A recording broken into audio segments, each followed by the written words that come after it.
students of class P9. How are you all?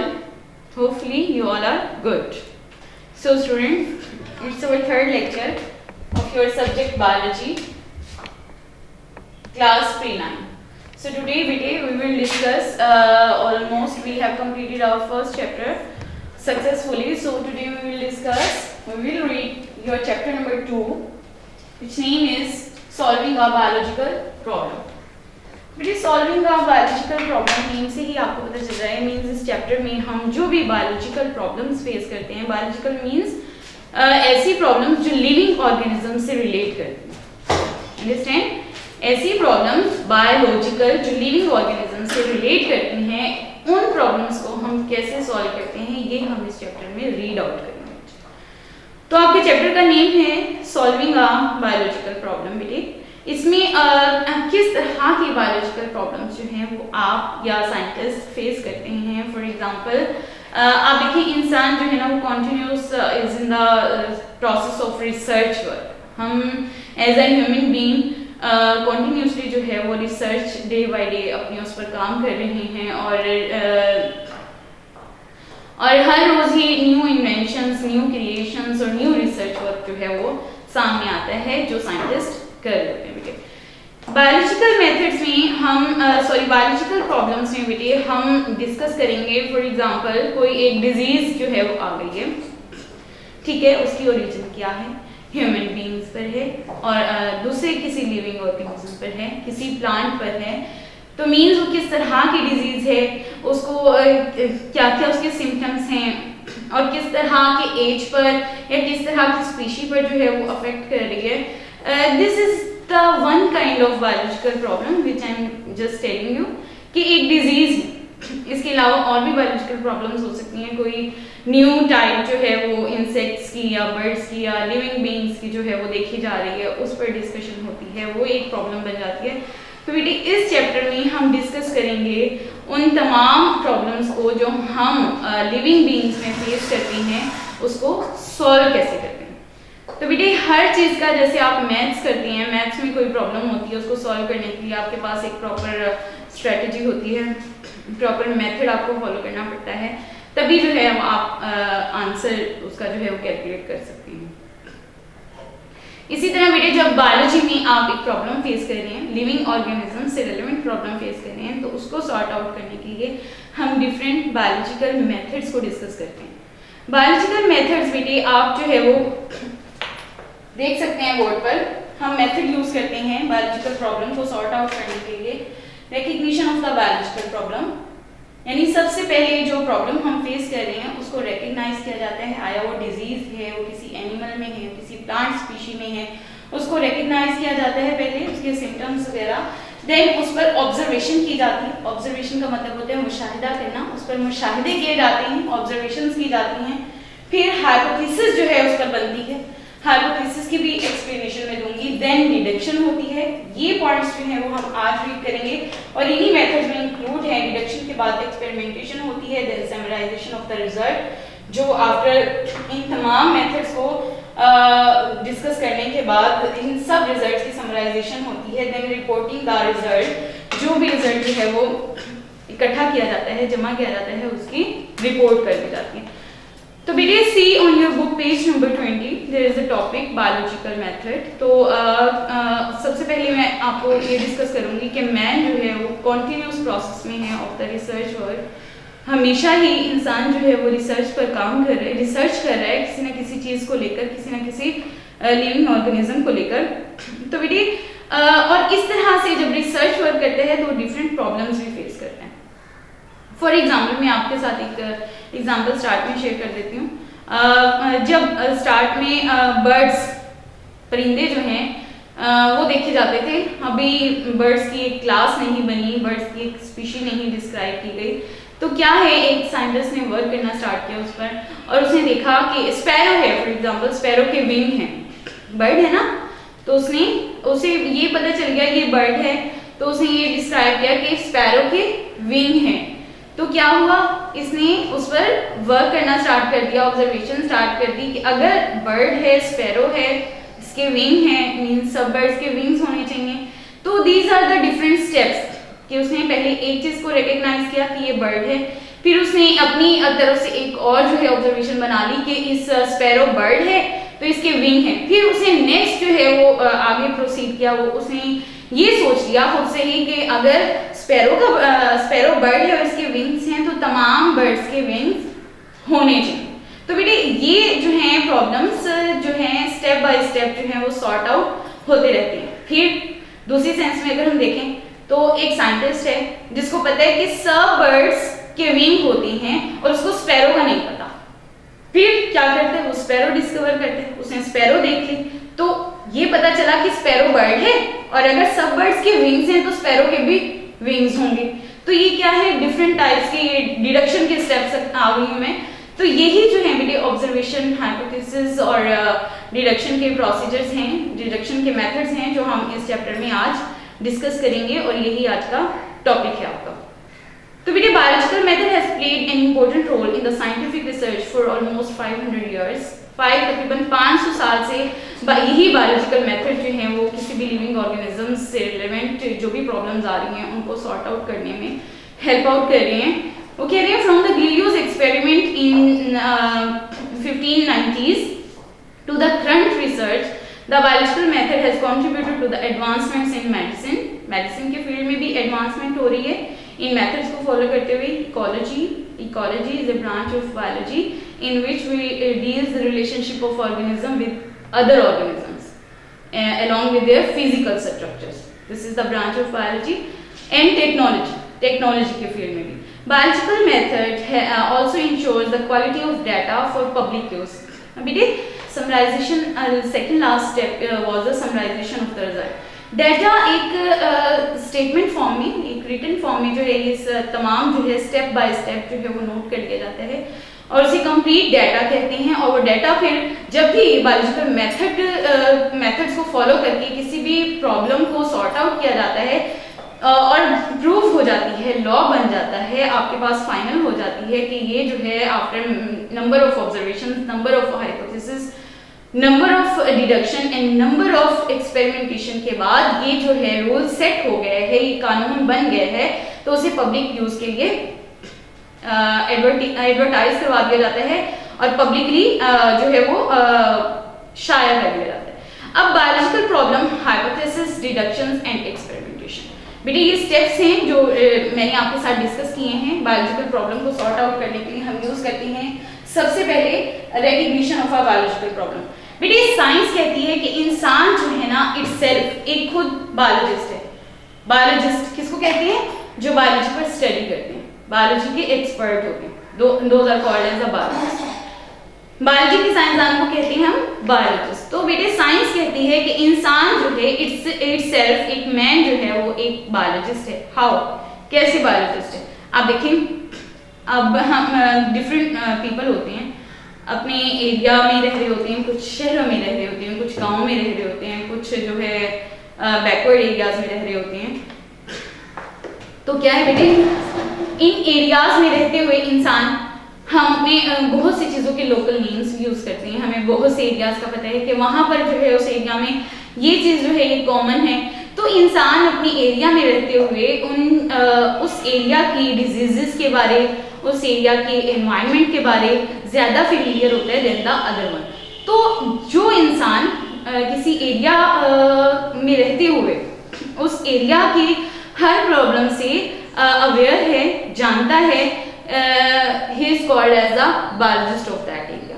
तो scientist कहते हैं कि इंसान जो है इटसेल्फ एक बायोलॉजिस्ट है जो अडॉप्ट करता है different biological method when they encounter some biological problem. वो कोई भी बायोलॉजिकल प्रॉब्लम फेस करता है तो खुद से जो है एडॉप्टेशन जो है वो एडॉप्ट करते हैं। फॉर एग्जांपल किसी एरिया में खास जो है वो डिजीज स्प्रेड हो गई तो क्या करते हैं उस एरिया के लोग अपने तौर से उसके ट्रीटमेंट, उसके सिम्टम्स, वो कैसे कैसे स्प्रेड हो रही है डिजीज, उसको जो है वो कलेक्ट करना स्टार्ट कर देते हैं। तो उस वक्त हर ह्यूमन बीइंग उस एरिया का एज अ बायोलॉजिस्ट वर्क करता है। तो क्या है, biological problem is a question related to the organisms that is either asked by someone or comes in the biologist mind by himself. तो क्या है बेटे, बायोलॉजिकल प्रॉब्लम इटसेल्फ जो है वो एक बायोलॉजिकल प्रॉब्लम एक क्वेश्चन है, या तो जैसे मैंने आपको एग्जांपल दिया किसी एरिया में रहने वाले लोग जो खुद से डिडक्ट कर लेते हैं कोई भी डिजीज, उसके सिम्टम्स, उसकी ओरिजिन और कैसे उसका सेपरेट हो रहा है, क्या सिम्टम्स हैं, या तो वो खुद इंसान के माइंड में आती है या फिर बायोलॉजिस्ट जो है उसे डिफरेंट ऑब्जर्वेशंस के जरिए फील करता है कि ये जो है एक क्वेश्चन है जिसको आंसर करना है। Second step is the observation. Observation बेटे हम मुशाहिदे को कहते हैं, यानी किसी चीज पर बगौर कीनली जो है वो वर्क करना उसकी ऑब्जर्वेशन कहलाता है। ऑब्जर्वेशन करते हुए बेटे हम 5 चीजों को जो है वो अपने ज्यादा फोकस करते हैं, वो हैं vision, smell, taste, touch, hear. तो क्या है बेटे, ऑब्जर्वेशन करते हुए, कोई भी मुशाहिदा करते हुए हम 5 चीजों पर ज्यादा फोकस करते हैं, यानी वो चीज देखने में कैसी है, सूंघने में कैसी है, स्मेल करने में कैसी है, टेस्ट करने में कैसी है। ऑब्जर्वेशन कर रहे हैं ना, मुशाहिदा कर रहे हैं, तो अपनी 5 सेंसेस यूज करते हैं जिन्हें हम अपने हवासे खमसा भी कहते हैं, जो हर ह्यूमन बीइंग की क्वालिटी है। और टच करने में वो चीज कैसी है, सुनने में वो चीज कैसी है। तो इन 5 चीजों को बेटे हम अंडरमाइन रखते हैं किसी भी चीज की ऑब्जर्वेशन करते हुए। The observation is of 2 types. Observation के बेटे 2 टाइप्स हैं, one is the qualitative and other one is the quantitative. Qualitative आपको नेम से पता चल रहा है, क्वालिटी किसी चीज की क्वालिटी को बता रही हैं, और क्वांटिटेटिव आपको नेम से ही अंदाजा हो रहा है, क्वांटिटी किसी भी चीज की मिकदार को आप बता रहे हैं। फॉर एग्जांपल आप जो है क्वालिटेटिव और क्वांटिटेटिव को अंडरस्टैंड करवाना चाह रही हूँ। आप किसी शॉप से लेने के लिए गए हैं, क्या मिल्क ले रहे हैं, शुगर लेने के लिए गए हैं आप। अब उसकी आपको देखना है उसका अभी कितनी मेजरमेंट में देनी है, 1 kg, half kg, this is the quantity. Okay, ये क्या है, किसी भी चीज की ऑब्जर्वेशन करते हुए आप उसकी क्वांटिटी चेक कर रहे हो। क्वालिटी क्या है, आप उसको देख रहे हो वो कलर में क्या है, जैसे मैंने बताया है कि हम 5 सेंसेस जो है वो अंडरमाइन रखती हैं ऑब्जर्वेशन करते हुए। कलर में क्या है, ठीक है, टच में कैसी है, साउंड उसका है कि नहीं है, हियरिंग में कैसी है, स्मेल में कैसी है, और दिखाई कैसी दे रही है, दिस इज द क्वालिटी। अब आपकी बुक में बेटे एग्जांपल दी हुई है qualitative observation and quantitative observation में डिफरेंस भी जो है वो मेंशन किया हुआ है बुक पेज नंबर 21 में। Qualitative is that the freezing point of the water is colder than the boiling point. Definitely बात क्वालिटी है ना, क्वालिटी से ही बता रही है कि फ्रीजिंग पॉइंट पर जब भी कोई चीज पानी जो है वो फ्रीज होने लग रहा है तो वो कोल्डर है देन उसके बॉइलिंग पॉइंट से, यानी जब पानी बॉयल हो रहा है, ये क्वालिटी है। ठीक है, फ्रीजिंग पॉइंट पर पानी कोल्डर है, क्वालिटी आप फील कर सकते हैं। और उसके अलावा 1 litre of water is heavier than the 1 litre of ethanol. आप इसको थोड़ा सा और शॉर्ट करें तो 1 litre of water is heavier than the half litre of water. So क्या है, आप देखकर बता सकते हैं कि अगर 1 लीटर पानी पड़ा हुआ है एक कंटेनर में और उस पर मेंशन है कि 1 लीटर है, और दूसरे कंटेनर में पड़ा हुआ है उस पर मेंशन है कि हाफ लीटर है, तो आप देखकर यानी विजन कर आप बता सकते हैं कि 1 litre is heavier than the half litre. तो दिस इज द क्वालिटी। अगर बात हम क्वांटिटी की करते हैं बेटे तो मीन्स उस चीज की मिकदार, उसकी मेजरमेंट। अब जब फ्रीजिंग पॉइंट की हमने बात की है, then what is the freezing point of water, 0 degree centigrade. अब आप किस पर आ गए, क्वांटिटी पर आ गए, मेजरमेंट पर आ गए, तो आप कहेंगे the freezing point of water is 0 degree centigrade. हमने क्या कहा था, the freezing water is colder than the boiling point of water. अब आप कहेंगे that freezing point of water is 0 degree centigrade and boiling point of water is 100 degree centigrade. Understand baby?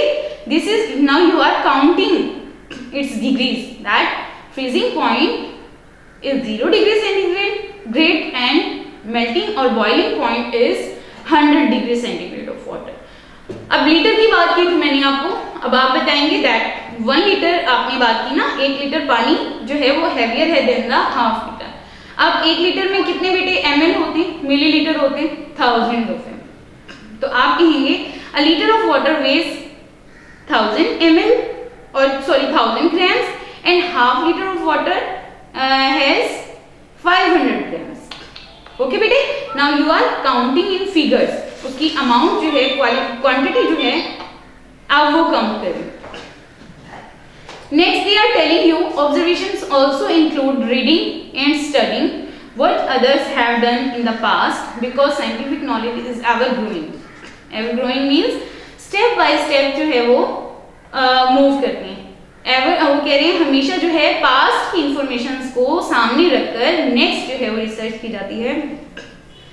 अब एक Darwin का यहाँ जिक्र किया है। Darwin is the scientist who studies the evolution. What is evolution? Evolution is the study of that we are facing different changes. Ancestors, हमारे ancestors से descendants तक जो भी changes को face कर रहे हैं हम, और क्या जो है for example अगर bird की मैंने आपको start में बात की, हम bird की बात करते हैं तो bird these are the birds are the ancestors, sorry descendants हैं birds। यहाँ आपकी बुक में एक साइंटिस्ट का जिक्र किया गया है डार्विन। डार्विन जो है बेटे इसने स्टडी किया एवोल्यूशन को। एवोल्यूशन क्या है? जैसे मैंने आपको कहा है birds are the descenders. Birds क्या है बेटे?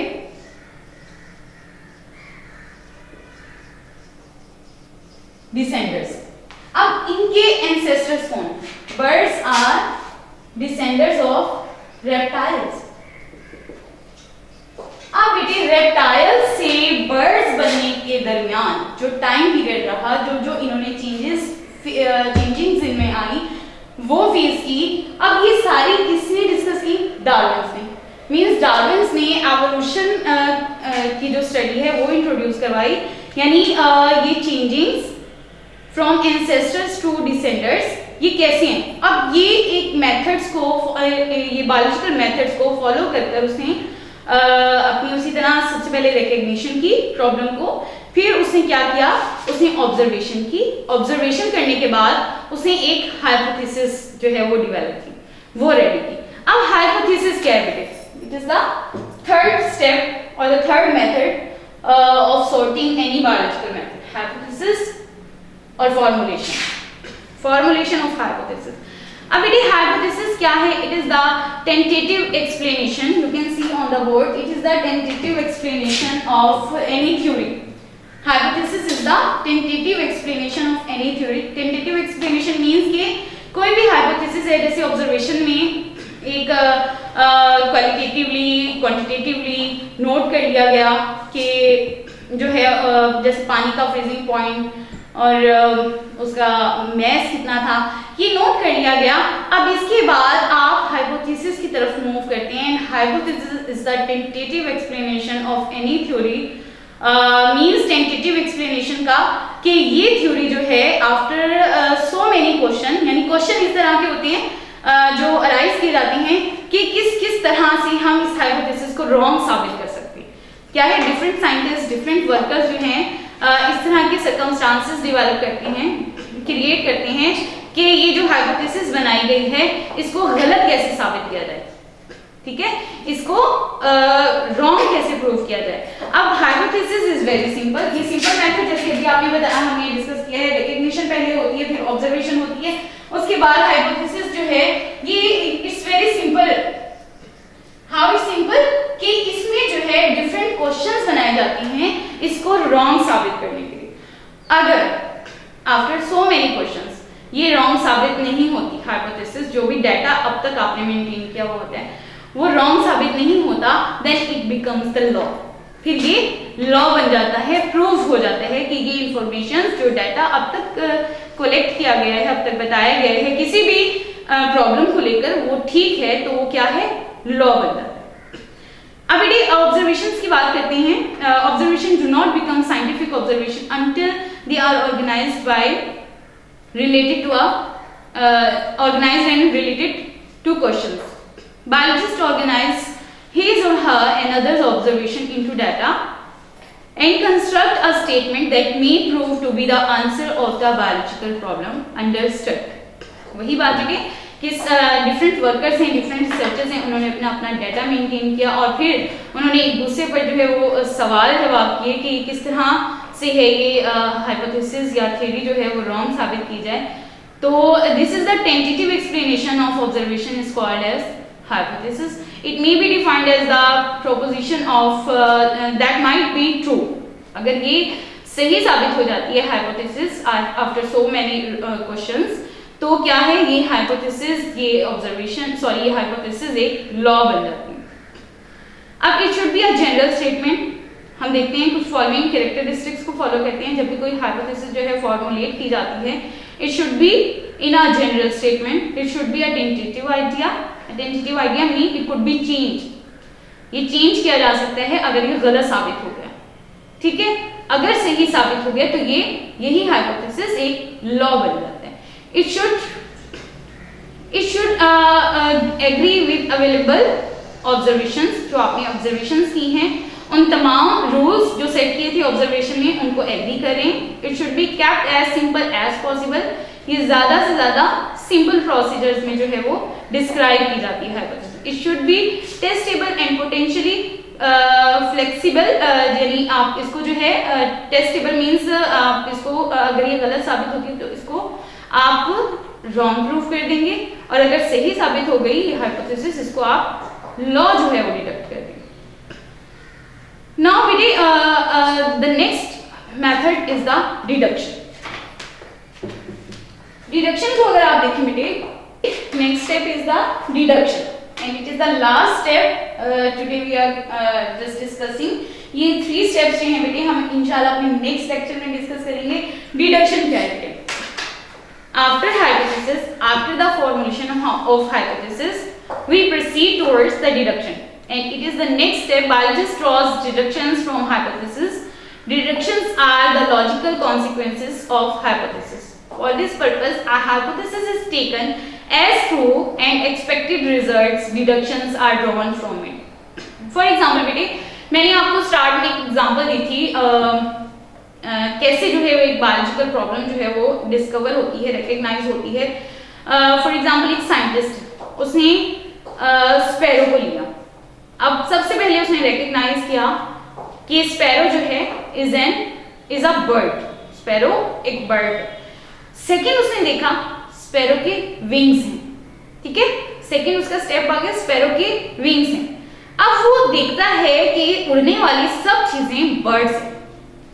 अब मींस स्पैरो अगर बर्ड है उसके अगर विंग्स हैं तो मींस सब बर्ड्स के विंग होने चाहिए.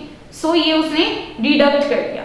अब generally in biological method, if a particular hypothesis is true, then one should expect deduction a certain result. This involves the use of if-then logic.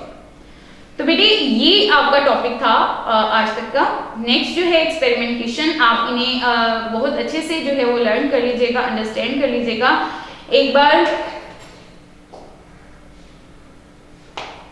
जी इन्हें बहुत अच्छे से आप जो है वो लर्न कर लीजिएगा. नेक्स्ट जो है experimentation, summarization of the result, reporting the result, ये जो है हम नेक्स्ट लेक्चर में डिस्कस करेंगे. और ये तीनों स्टेप जो हैं आपकी तमाम इंफॉर्मेशन जो आपने आज स्टडी की है, means recognition of the problem, after that observation, then formulation of hypothesis and after that deduction, ये इन सब से रिलेट करती है. तो आप सबने बच्चे क्या करना है, अपना होमवर्क बहुत अच्छे से लर्न करना है. इस बच्चे इसके साथ ही आपके ये ऑनलाइन लेक्चर्स जो आज ले रहे हैं आप Zoom ऐप के थ्रू, यही लेक्चर्स आपके YouTube पर भी मौजूद हैं. तो YouTube पर गैरिसन स्कूल सिस्टम का चैनल है, उसे लाइक कीजिए, सब्सक्राइब कीजिए और जितने भी अपडेटेड लेक्चर्स हैं उन्हें विजिट कीजिए. आप इसके साथ आप बहुत ख्याल रखिएगा. Thank you so much. Allah Hafiz.